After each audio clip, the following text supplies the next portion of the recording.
अस्सलामुअलैकुम दोस्तों, मेरा नाम आसिन नवाज सुमरा। आप देख रहे हैं सुमरा टेक्निकल टीवी। दोस्तों, आज की वीडियो में हम बात करेंगे इन्वेरो एयर कंडीशन डीसी इन्वर्टर की कि उसमें E6 एरर क्यों आता है और उसका किस चीज़ का एरर है ये। तो ये प्रॉब्लम हम आपको इस वीडियो में सॉल्व कर कर दिखाएंगे।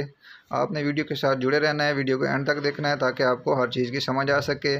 तो वीडियो शुरू करने से पहले आप दोस्तों से रिक्वेस्ट है कि अगर आप हमारे चैनल पर न्यू हैं और अभी तक हमारे चैनल को सब्सक्राइब नहीं किया तो हमारे चैनल को सब्सक्राइब कर दें और बेल आइकन को प्रेस कर दें ताकि हमारी आने वाली वीडियो का नोटिफिकेशन आपको आसानी से मिलता रहे। और वीडियो अच्छी लगे तो दोस्तों वीडियो को लाइक कर दें। तो ये कवर मैंने ओपन किया हुआ है इसका। अब हम इसको कवर को साइड पे रखते हैं और यूनिट को सप्लाई देते हैं और इसको चलाते हैं। तो चलें, LCD मैंने सामने रखी है ताकि आपके साथ ये आसानी से नज़र भी आए और आपके साथ सारी बात शेयर हो सके।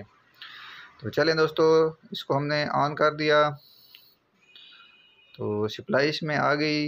ना ही इसका ब्लोअर चल रहा है, इसकी फ़ैन नहीं चल रहा, फ़ैन मोटर भी नहीं चल रही, आउटडोर भी नहीं चल रहा। आउटडोर में भी सप्लाई जा रही है, मेन भी हमारी आ रही है, सर्किट में भी सप्लाई जा रही है। यूनिट क्यों नहीं ऑन हो रहा? तो इसके बाद ये E6 एरर दे देता है। चले थोड़ी वेट करें, उसके बाद आपको ये E6 एरर वो शो करवा देगा। तो आपने वीडियो के साथ जुड़े रहना है ताकि आपको मुकम्मल इंफॉर्मेशन मिल सके।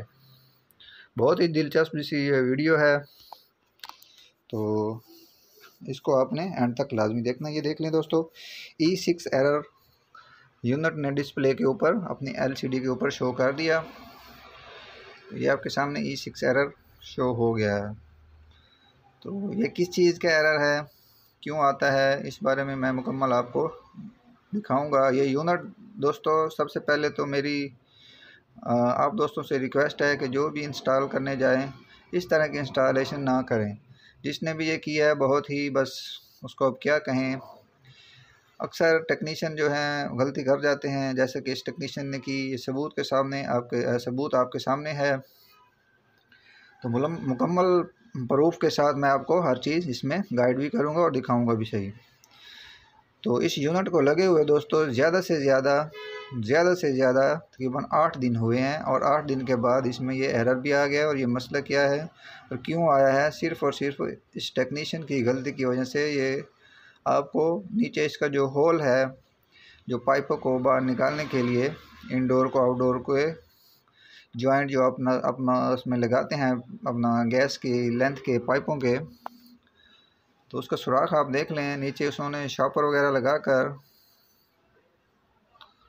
इतना बड़ा इसका सुराख किया है। और ये इसकी तारें जो हैं वो सारी कटी हुई हैं, किसी चूहे वगैरह ने आकर तारें सारी काट दी हैं।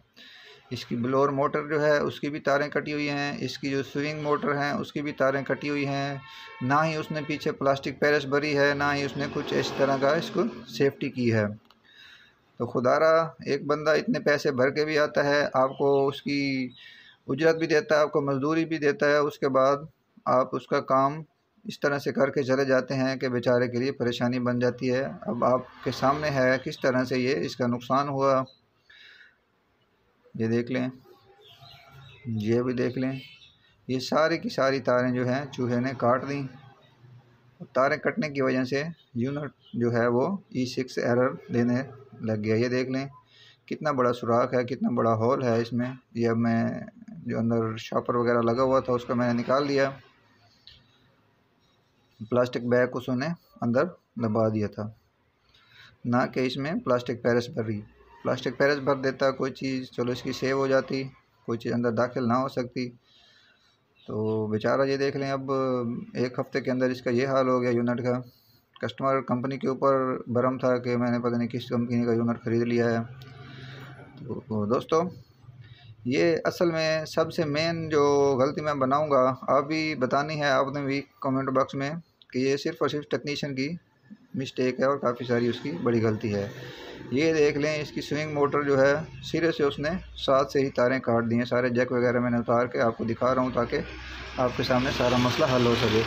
स्विंग मोटर का कोई मसला नहीं, ये फिर भी चल जाता है। असल में इसकी ब्लोअर जो है फ़ैन मोटर उसकी तारें भी कटी हुई हैं, जिसकी वजह से हमारा यूनिट का ब्लोअर भी नहीं चल रहा, फ़ैन भी नहीं चल रहा और यूनिट ऑन भी नहीं हो रहा। तो चलें इनके ये लॉक लगे होते हैं, जैक उतारने से पहले ये एक लॉक उतारेंगे, फिर जैक का दूसरा लॉक होता है, ये अपनी एहतियात से उतारने हैं। तो दोस्तों ये सारे कनेक्शन मैंने इसके कर दिए।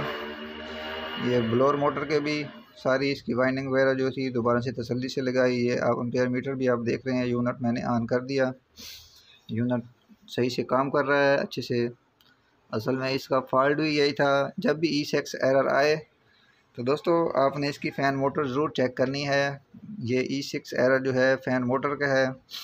इसकी ब्लोअर मोटर जो है उसका राब्ता जो है कट जाता है PCB से, जैसे कि इसकी तारें जो हैं आपस में कट चुकी थी। अब ब्लोअर भी चल रहा है, यूनिट काम भी कर रहा है अच्छे से। तो खुदारा ऐसे टेक्नीशियन जो हैं, कोई अगर मुझे देख रहा है तो उनसे मैं रिक्वेस्ट करूंगा कि इस तरह का काम यार ना करें, किसी का जो है नुकसान तो कम से कम ना करें, कोई फ़ायदा नहीं हो सकता। तो लिहाजा ये एक बेहतरी की अलामत नहीं है, ये एक अच्छे टेक्नीशियन का काम नहीं है जिसने भी ये किया है।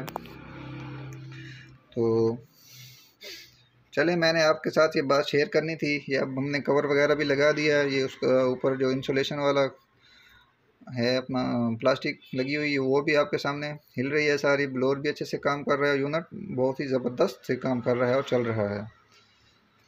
तो ये हमने अब इसको 24 डिग्री पर चला दिया है और दोस्तों ये बहुत ही ज़बरदस्त सा काम कर रहा है जैसे कि पहले चल रहा था। तो ये वीडियो बनाने का असल मकसद ही यही था कि आपके साथ ये इस एरर का जो है तरीक़ाकार आपसे शेयर किया जाए। तो उम्मीद करता हूँ दोस्तों ये वीडियो आपको अच्छी लगी होगी। मिलते हैं नेक्स्ट वीडियो में, तब तक के लिए दीजिए हमें इजाज़त। अल्लाह हाफ़िज़।